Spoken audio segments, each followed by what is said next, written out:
few minutes after, so we will go ahead and get started. Welcome to Charlotte Mecklenburg Library's active reading parent lunch and learn program. Switching gears, today we are joined by Barbara Cantusano. She is our program manager for early childhood literacy. We have such a treat to have her here today. Thank you for being here. We are recording this just in case anyone wants to view it later. As you know, if you've attended our parent lunch and learns before, they're very informal. So feel free to eat your lunch, sit back, and ask us any questions that you have. Stop us at any point throughout our presentation. These are just some guidelines that we have for our parent lunch and learn sessions. You will remain muted, but feel free to unmute yourself if you'd like to ask a question. Use the chat for feedback at any point, as I mentioned before. And then we just ask that you participate respectfully and listen with empathy for our parent lunch and learn session today. And this will be our schedule. We will start with some quick introductions, and then Barbara will take it away with some new learning. And then we will end with a time for connection and questions, and everything will be emailed to you after our session today. So I don't even think I shared. My name is Elise Ferrier, and I'm a library program coordinator here at Charlotte Mecklenburg Library. And feel free, if you'd like to unmute yourself, and parents, caregivers, to tell us your name and your child's name and age, or feel free to put it in the chat, and then Barbara can share as well about herself. I can go ahead if Amanda wants to take a minute and then just type it in the chat. That's fine. I'm Barbara Cantusano, like Elise said, and thanks, Elise, for inviting me to chat with you today. And I am the program manager for early literacy, and I get to do a lot of different things with the branches, but mostly with the community. And being here today doing these caregiver workshops is one of my favorite things to do. I wish we could do it in person, but at least we can do it like this. So we have great information to share with you today. Great. Excellent. And then just seeing in the chat, thank you, Amanda, for sharing. Thanks, Amanda. Her son Wonderful. is 2.5 weeks. Oh, so sweet. Well, thank you so much for being here. So I'm going to turn it on over to Barbara, and she's going to take it away to share with us about some social and emotional development for young children. Perfect. Thank you so much, Elise. And I'm going to start sharing my screen here. And give me 1 second. I have multiple tabs open, of course. So let me make sure that this one is open here. And what I'm thinking, since I just heard that it was that you have a baby, Amanda, we may spend a little bit more time on the infant toddler part of this presentation rather than the preschool presentation. But we, since it's just you, we can tailor it to your needs. But thanks so much for being here. If you do have a piece of paper and a pen handy, that would be great, because we will be doing a couple of little exercises. And then we will have we'll have a survey, either using the poll or the chat features. We'd love to get a little bit of your feedback. So that's kind of what we're going to do. And today we're going to be talking about social and emotional learning. This is a very important topic for parents, for caregivers, and North Carolina is spending a lot of time on social and emotional learning. And our workshops are always based on North Carolina standards. So what we teach in these workshops is based on what is expected of our children by the time they are in preschool or early care centers, and definitely by the time they go to kindergarten. So we make sure that it's all tied together.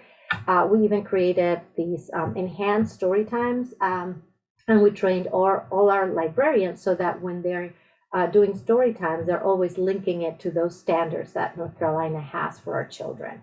So we'll spend a little bit of time on self-awareness, what positive interactions lead to, and we spend definitely a lot of time on feelings, talking about that. I love to start with adults and our own learning first when I do these workshops, so that then that can be transferred onto the children. So if we know ourselves a little bit better, then we can help our children a little bit better. And then we'll leave a little bit of time at the end for some specific tips. And then if there are any questions, we can answer those at the end as well. My background is in, it's a little bit of a combination. I was a preschool director. I was a preschool teacher and then a preschool director for 13 years at the bilingual preschool when we first opened in 1999. And we were serving dual language learners. So our children were mostly Spanish speakers, and our goal was to get them ready for kindergarten. So we spent a lot of time on English language learning strategies and activities, but we spent a lot of time looking at social and emotional learning, and we always were interested in the whole child. So academics was really important, but this aspect of the whole child was really, really important for us. So the first question I have, and let me see, yeah, the poll is not showing, so we'll just do good old-fashioned chat and say, how many feelings or emotions do you think exist? We invite you to type that up or get off mute if you want and just yell it out. But how many things, how many emotions or feelings do you think exist? Let's see. We have so many, I know, dozens. Yep, that's right. And we'll do a couple of slides and then we'll get to the answer. I like the suspense in these presentations for a minute. So we will move forward. Okay, let's see. Oh, sorry about that. All right. So the workshops that we do normally have, this here. The workshops that we do normally, as I mentioned, use the same language that is used in the North Carolina Foundations for Early Learning and Development. So all teachers and administrators go through a training for North Carolina using this handbook here.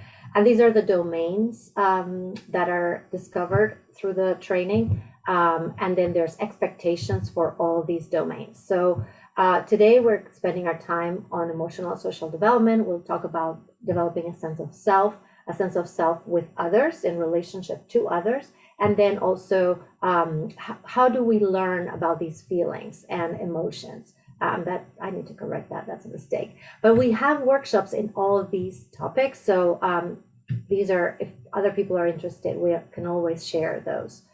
So the question was, how many emotions do you think exist, feelings? And we can say 27, or we can say between 4 and 34,000. It really depends on who we're listening to, what we're reading, what psychologist we follow, but there's many because there are many layers, as you can see. So if you follow certain emotion or feelings wheels, these are called the wheels of emotions. Some psychologists, this is a well-known one that's out there. This one has, I know we can't read those, and that's on purpose because we're not spending any time on those. This one has also the 6 basic emotions here, for example, and these are other layers. So you go from feeling basic emotions to feeling stronger emotions.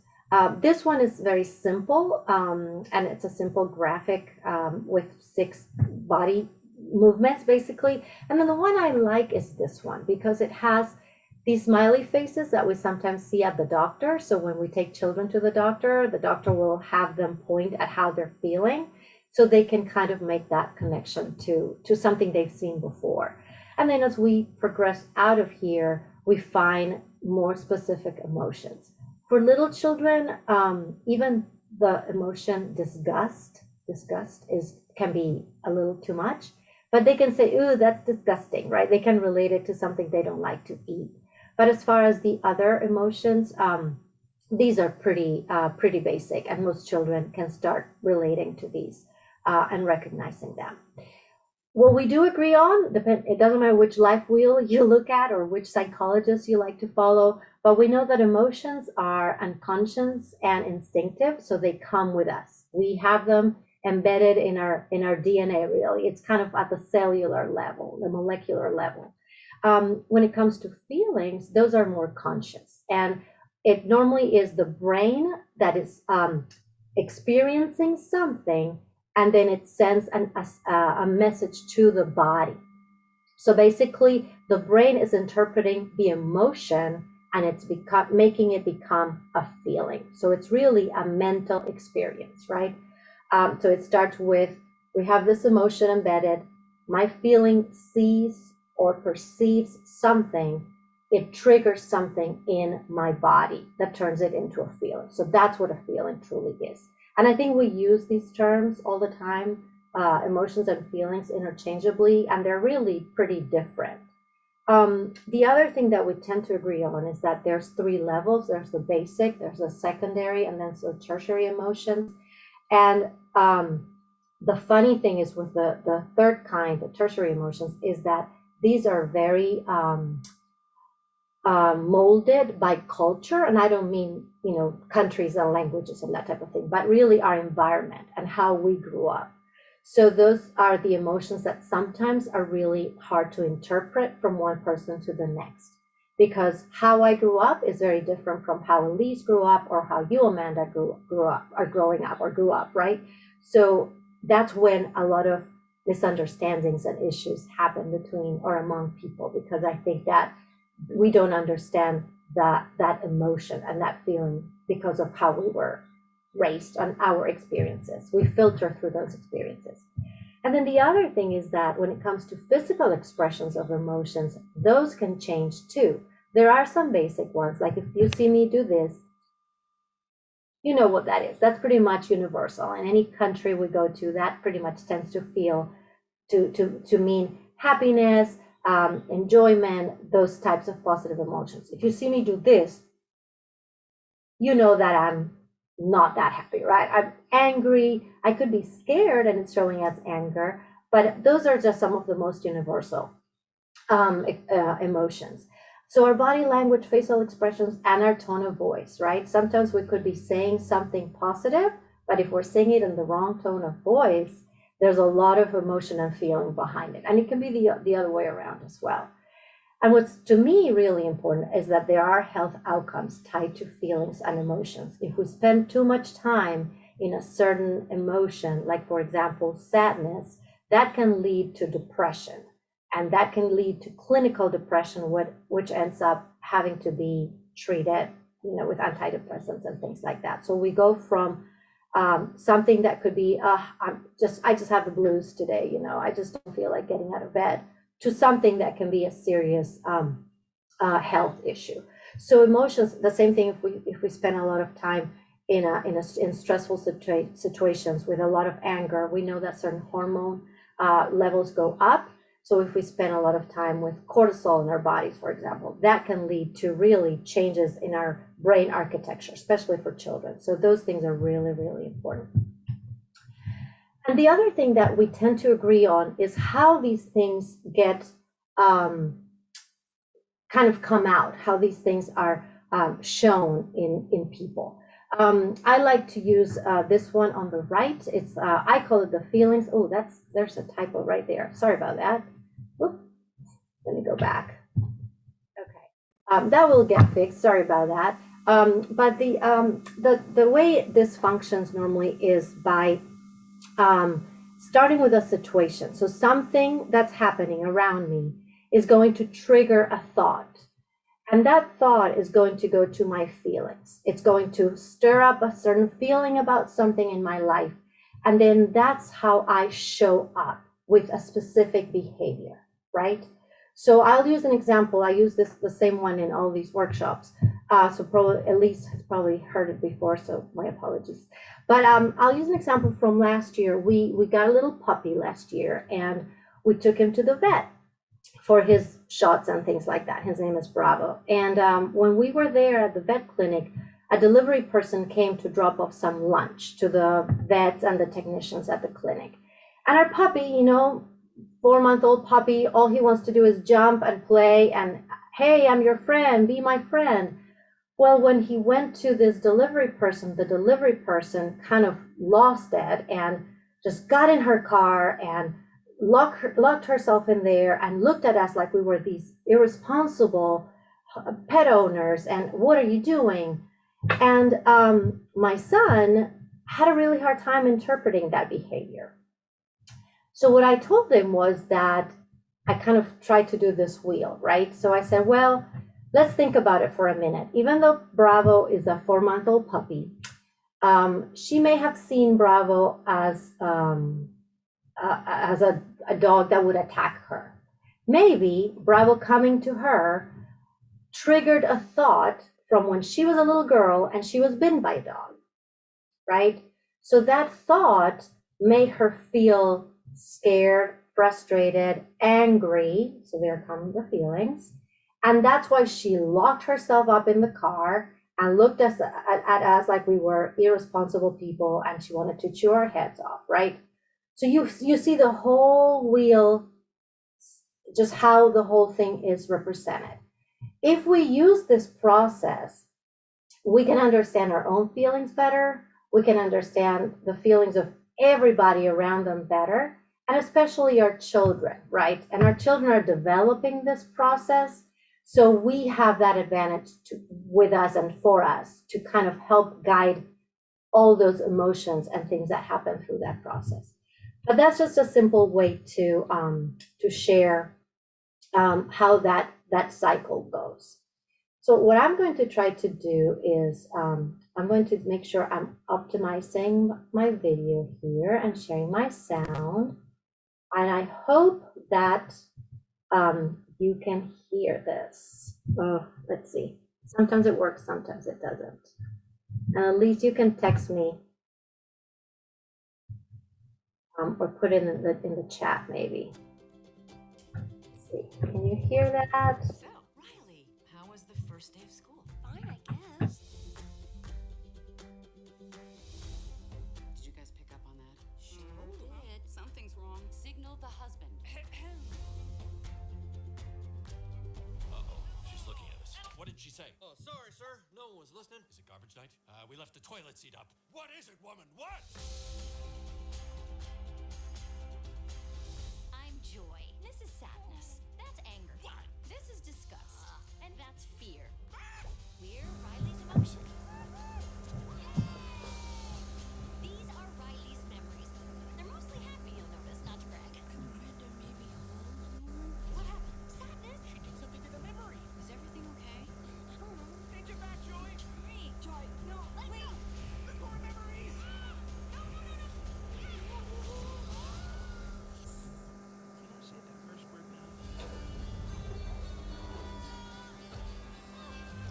What do we do now? Nothing's working. Why isn't it working? We have a major problem. I wish Joy was here. We can fix this. We just have to get back to headquarters. That's long-term memory. You could get lost in there. Think positive. Okay. I'm positive you will get lost in there. What's that? Is it a bear? There are no bears in San Francisco. I saw a really hairy guy. He looked like a bear. This place is huge. Imagination Land? No way. Dream Productions? Rainbow Unicorn? She's right there. I loved you in Fairy Dream Adventure Part 7. Okay, bye. I love you. You can't focus on what's going on. There's always a way to turn things around.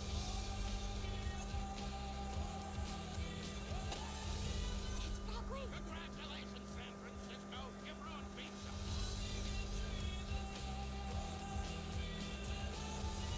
Who's the birthday girl? Brain freeze. Hang on.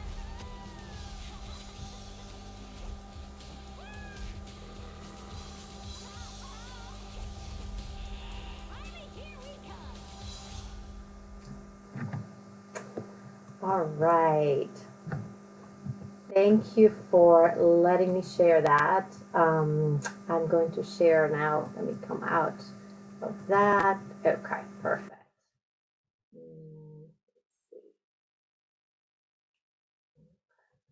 Okay, so I'm going to go back to this. All right. I see a chat. Okay, I'm trying to make sure that I'm monitoring the chat to make sure that we, hold on 1 second here. All right, so make sure that I am not missing out on anything. And the reason why I share that video is because I like how it shows the memories I think it's a good way of explaining what we just did, the cycle that we just did, right? So I think that it really shows how um, it's just so connected. So sometimes someone will snap at us, or we may snap at someone, and we don't understand what's behind all that. Like I explained, the delivery lady and the dog. But if we kind of follow that cycle, then we may find something there, right? And we don't need to be psychiatrists or psychologists to do that, but it can help us with our children. So what I'd like to do now is move on to this, and it's more specifics. And let me just stop this share for just a second here. Okay. All right. Okay, perfect. So I want to make sure I can see you. One thing that I have continued to use my whole life, I've used it when my son was a baby, and I use it as an adult myself, and I use it with my son now that he's a teenager, and maybe even sometimes with my husband. But it's HALT. I learned it, and it really works, and I know when to go in to do whatever conversation I need to be doing. But it's let me make sure that this person or me, are we hungry? Could we be feeling anxious? It could be anxiety over something that happened at school, something that happened at work, something that happened just in life in general, right? Or could my son be feeling lonesome right now? So maybe this is not the best time to ask him anything. And lonesome sometimes to me means bored, right? He's got nothing going on. And then the last one is tired. So before I'm going to approach him with something like, why haven't you emptied the dishwasher? Or it was time for you to take out the trash. I'm like, okay, is this the right time to do it? Did I feed him? Is he anxious? So I do my HALT thing. And I even use it to myself, with myself. It's like, okay, why am I feeling like this? Oh yeah, I haven't had a snack in 3 hours. I probably should do that. That may help a little bit. So, and I do get cranky with lack of sleep and when I'm hungry. So it happens to all of us. But what we know is for infants, this is really, really important. And they will become and they will develop that self-esteem based on the responsive care that they get from the adults in their lives. So behavior, our behavior represents, equals their support, and their support will determine their self-esteem. So all that is really connected. It's important for them to play, to explore. So it's important for us to baby-proof homes, of course, but let them have that exploration, because that also shows them how far they can go. And that physical boundary helps them with that emotional boundary, which is fascinating when you think about it. Some people think that, oh, if I pick up the baby too much, I'm going to spoil him or her. Or if I, some people will decide to let them cry it out at night. Some parents will decide to co-sleep. It has to be what works for you and your family. I remember when I was raising my son, there was all this pressure, right, from all these people telling you all these different things. You have to say, thank you very much. I appreciate your help. You turn around and you do you, right? You do what works for you. But what we do know from research is that the physical need for babies represents that attachment is what develops that sense of self, and it develops the positive relationships that they need in order to develop the emotional intelligence that we want them to have as adults. So it really starts in infancy, and I can't stress that enough. No, you're not going to spoil the baby for picking him up or picking her up too much. What they need is what they need. So it's really important to do that. And then I love this phrase about secure attachment. Attachment, there's a whole theory on attachment, and lots of people sitting, on different sides of attachment. But what we know is that it leaves a child feel to explore the world and to engage with peers when it's time to do that, whether it's in preschool or before. They understand that if I give them that attachment, the world is a responsive and a predictable place for me to be, and the child can feel that they have the ability to regulate their own emotions. So that's why it's really, really important. So what I want to share now, the keyboard doesn't work sometimes, is some of the ideas that we have for infants and toddlers on how they develop that self-awareness, how they start developing those feelings, apart from what we just talked about, the need for physical touch, the rocking, the bouncing, the attachment. Anything that lets them use their whole body and make those connections in their body will be very beneficial for them. So things like naming their body parts and singing rhymes and all kinds of activities that will help them with body parts, head, shoulder, knees, and toes. And yeah, we can start that with babies. We love at the library lap bounce or lap bounces or rhymes. Those are just the typical baby bouncing games like you do the horsey and those types of things. I know that parents see this differently, but I love any type of artwork where they can get messy. So some people don't like playing with food, and I totally understand. If you're okay with it, playing with pudding or edible yogurt so that they can just do this and then they do this and they put it on their hair, that's a great thing for them because there is a whole lot that goes on with that connection, and they're using more senses that way. And of course, when we go back to in person, those baby story times are amazing at the library, and reading to them from the time they're born is extremely important.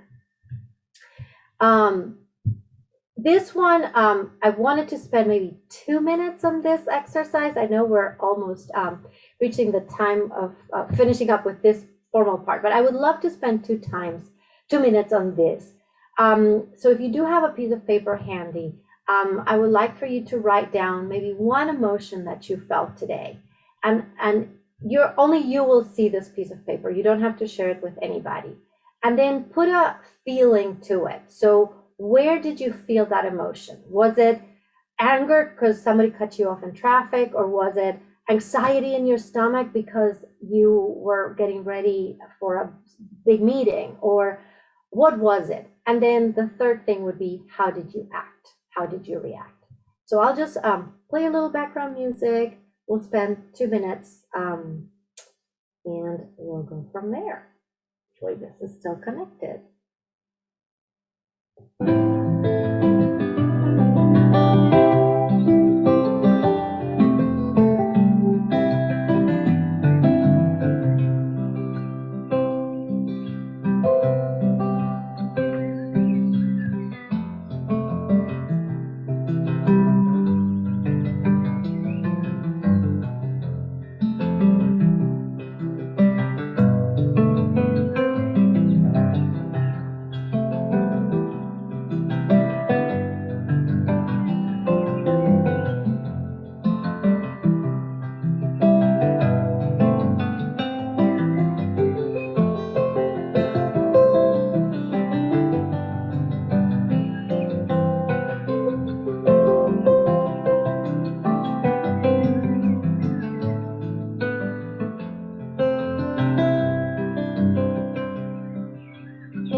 Take another 30 seconds to finish up the exercise.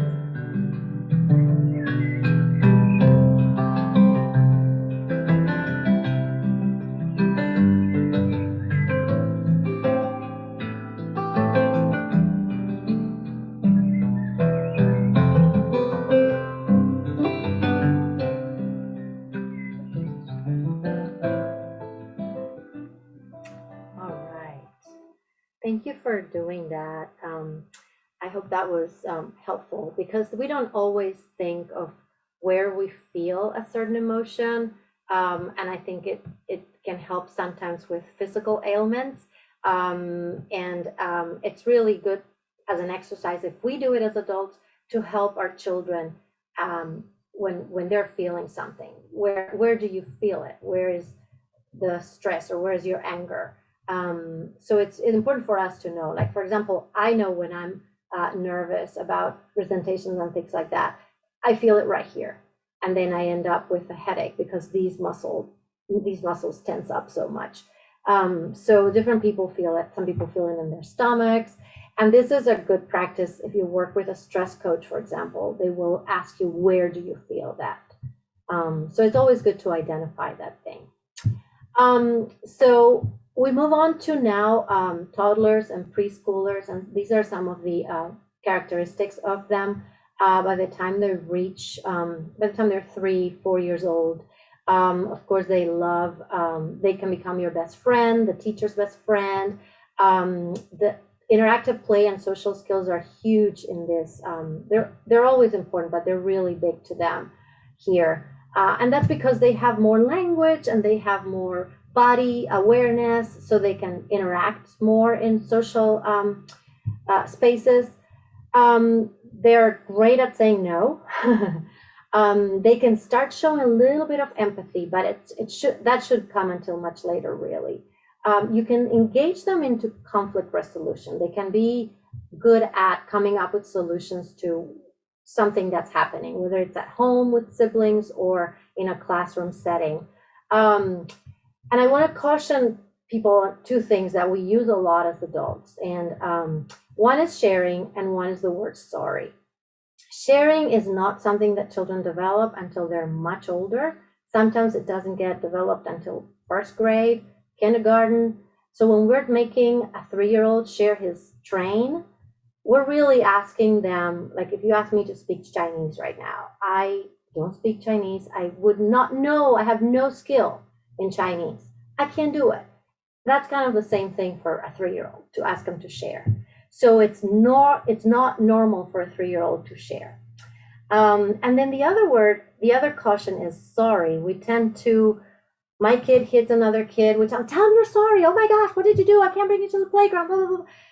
No, you know what? Sorry, sometimes it's an easy way out of a situation. The best thing is to maybe point at the crying child and say, oh my gosh, when you hit your friend, you made him cry because he's hurting.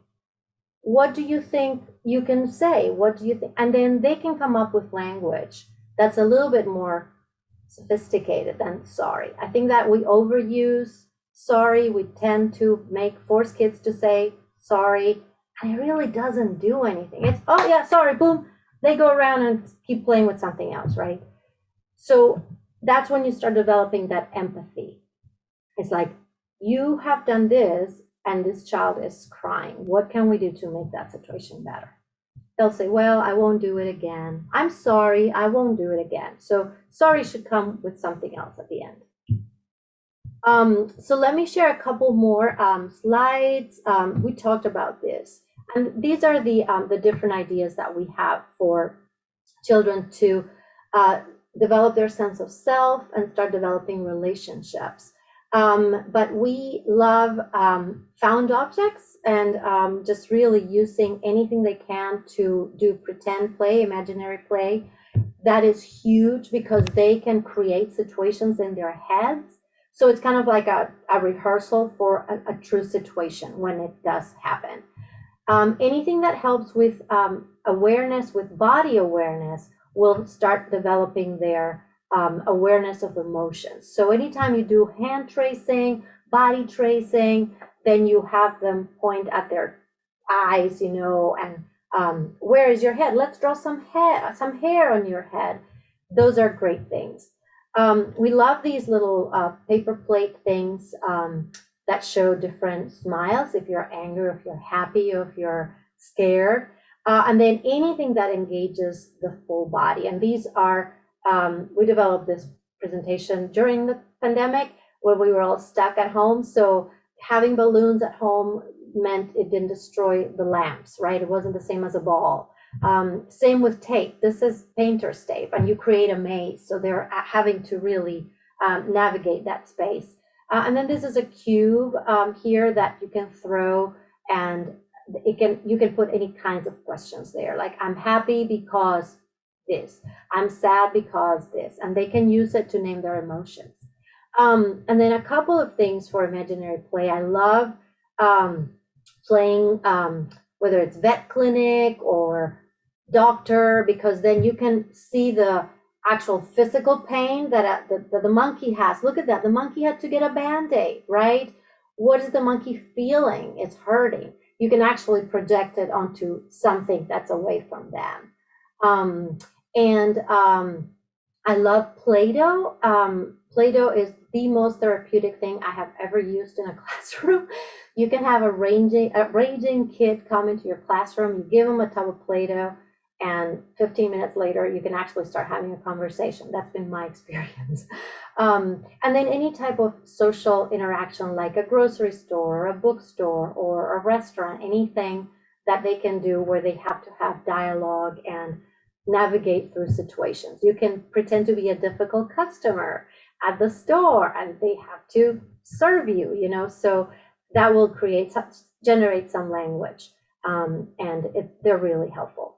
And then finally, of course, we have plenty of picture books about emotions at the library. You can always look those book lists. These are some of my favorites. These are balloons that have rice inside, and they're squishy ones, but these are they're homemade. And this one I really love. You can make it with sand in a jar, a plastic container, or glitter. This is glitter and water. And what they do is they shake it, and then they start seeing all the glitter go around and spin. And then we ask them to sit down and watch that glitter go down. And that glitter is helping them. When the glitter goes down, you are going to start also feeling going down. We help them through breathing exercises, and that tends to calm them.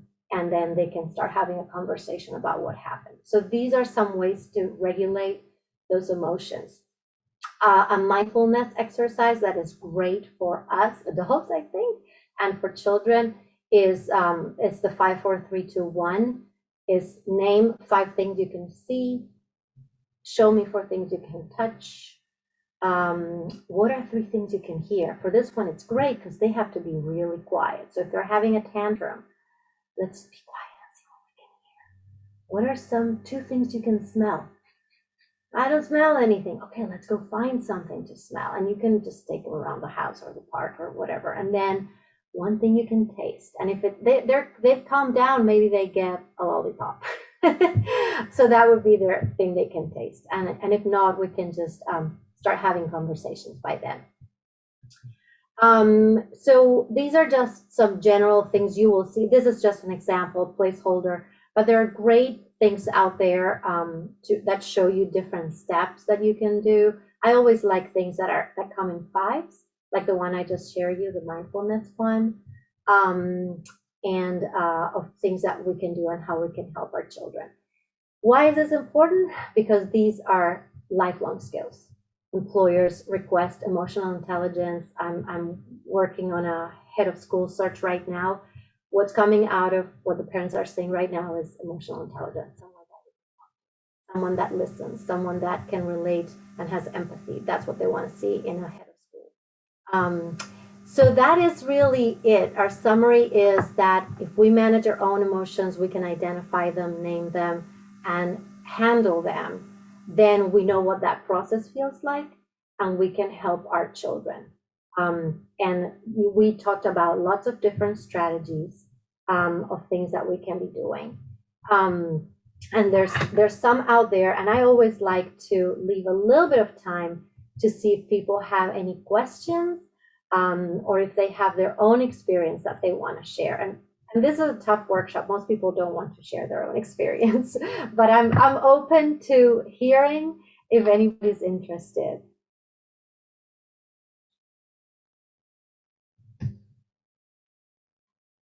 And we can always go back to a slide. If anybody was really interested in a slide and would like to spend more time on it, we can definitely do that as well. So I'm happy to take to go back to anything.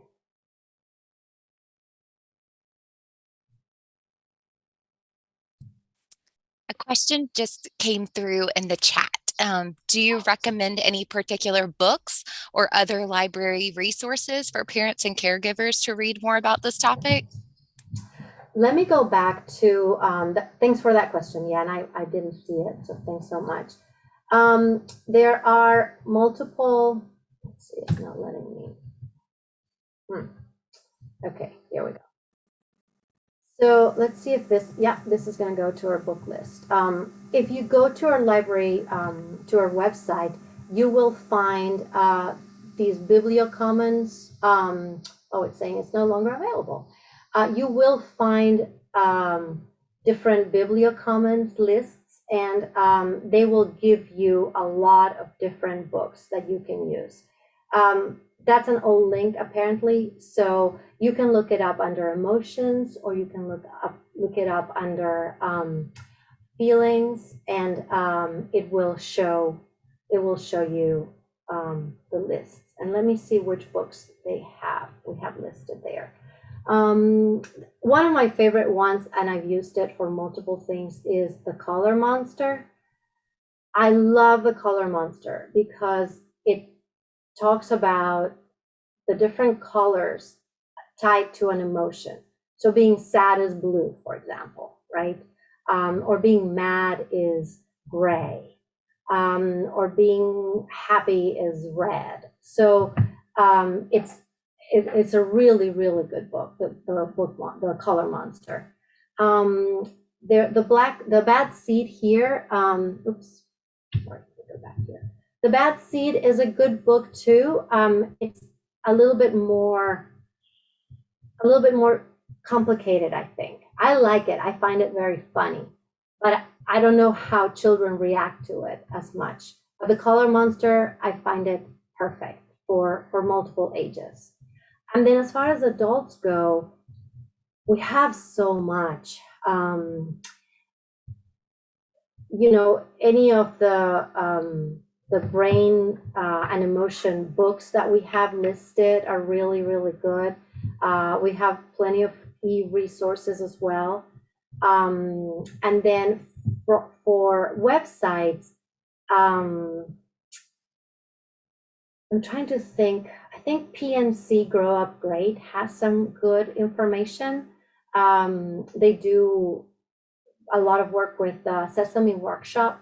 So they do have, I don't know that they have specifically for emotions, but they have just a lot of great information. And they do have activities for caregivers, and I think they're appropriate for a teacher in a classroom and appropriate for parents as well. So I love PNC Grow Up Great, just as a general website. Thanks, Elise. You put the Bibliocommons book list for social and emotional development. Thank you. There's a couple there. So yeah, thank you. I hope you see those, Amanda.